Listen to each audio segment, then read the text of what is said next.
Telugu మ్యాట్రిమోనీకి thanks చెప్పాలి. 26 ఏళ్ల క్రితం ఇదే తెలుగు మ్యాట్రిమోనీ ద్వారానే వేళమ్మకి పెళ్లి చేశాం. పెళ్ళంటేనే తెలుగు మ్యాట్రిమోనీనే. ప్రపంచ ఇంధన మార్కెట్ను పెను భూకంపం కుదిపేస్తోంది. ఆసియా దేశాల పాలిట లైఫ్ లైన్ లాంటి లిక్విఫైడ్ న్యాచురల్ గ్యాస్ సరఫరా ఒక్కసారిగా కుప్పకూలింది. ఇన్నాళ్ళు అమెరికా, ఖతర్లా గుత్తాధిపత్యంలో నడిచిన గ్యాస్ సామ్రాజ్యంలో ఇప్పుడు ఊహించని యుద్ధ మేఘాలు కమ్ముకున్నాయి. పర్షియన్ గల్ఫ్లో రేగిన చిచ్చుతో ఖతర్ నిలువునా దెబ్బతింటే ఇప్పుడు ప్రపంచాన్ని శాసించే ఏకైక శక్తిగా అమెరికా అవతరిస్తోంది. అసలు ఆసియాను వణికిస్తున్న ఈ గ్యాస్ సంక్షోభం ఏంటి? భారత్ సహా మిగతా దేశాలపై దీని ప్రభావం ఎలా ఉండబోతోంది? సాక్షి స్పెషల్ రిపోర్ట్. మిడిల్ ఈస్ట్ లో ముదిరిన వైరం ప్రపంచ ఇంధన రంగాన్ని బలి తీసుకుంటోంది. ఫిబ్రవరి నెలలో జరిగిన ఆ ఒక్క పరిణామం యావత్ ఆసియా గుండెల్లో రైళ్లు పరిగెత్తించింది. ప్రపంచంలోనే అత్యంత కీలకమైన జలమార్గం స్ట్రెయిట్ ఆఫ్ హార్ముజ్ ను ఇరాన్ దిగ్బంధించడంతో మొదలైన సంక్షోభం ఇప్పుడు పతాక స్థాయికి చేరింది.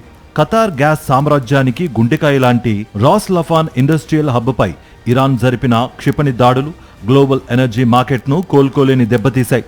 ప్రపంచవ్యాప్తంగా సరఫరా అయ్యే ఎల్ఎన్జీలో ఏకంగా 5వ వంతు మార్కెట్ నుంచి మాయమైపోయింది. ఈ నష్టం నుంచి ఖతార్ కోలుకోవడానికి, ఆ ప్లాంట్లు మళ్లీ గాడిన పడటానికి ఏళ్లు పడుతుందని నిపుణులు హెచ్చరిస్తున్నారు. దీని ప్రభావం అత్యంత దారుణంగా ఆసియా దేశాలపై పడింది. ఖతార్ గ్యాస్ పైనే దాదాపు పూర్తిగా ఆధారపడ్డ పాకిస్తాన్లో పవర్ బ్లాక్అవుట్స్ నడుస్తున్నాయి.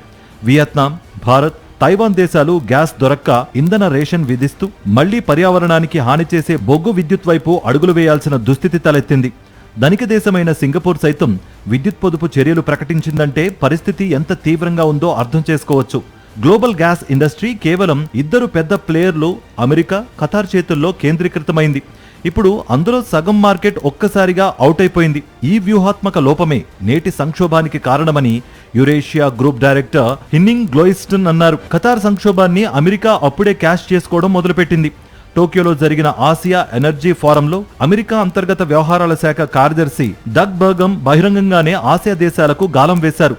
మా దగ్గర పుష్కలంగా గ్యాస్ ఉంది, మిత్ర దేశాలకు అమెరికా అండగా ఉంటుంది, మీకు వేరే ప్రత్యామ్నాయం లేదు అంటూ వ్యాపార సామ్రాజ్యాన్ని విస్తరించే పనిలో పడింది బైడెన్ తర్వాతి అమెరికా యంత్రాంగం. నిజానికి 2023 నాటికే ఖతార్ను దాటేసి అమెరికా నెంబర్ 1 ఎల్ఎన్జీ ఎగుమతిదారుగా ఎదిగింది. షెల్ గ్యాస్ విప్లవంతో అమెరికా దూసుకుపోతుంటే అటు రష్యాపై ఆంక్షలు, ఇటు ఆస్ట్రేలియా పర్యావరణ నిబంధనల వల్ల మిగతా దేశాల పోటీ తగ్గిపోయింది. ఇప్పుడు ఖతార్ రేస్ నుంచి తప్పుకోవడంతో గ్లోబల్ మార్కెట్లో అమెరికా ఏకఛత్రాధిపత్యం స్పష్టమవుతోంది. అయితే అమెరికాపై పూర్తిగా ఆధారపడటం అంత సురక్షితం కాదనేది జపాన్, భారత్ లాంటి పెద్ద దిగుమతిదారుల ఆందోళన.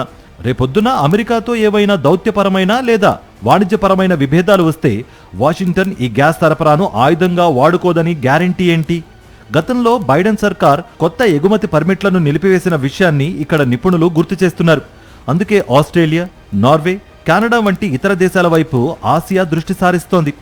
ఏది ఏమైనా రాబోయే 2 ఏళ్ల పాటు ప్రపంచ గ్యాస్ మార్కెట్ను అమెరికానే శాసించబోతోంది.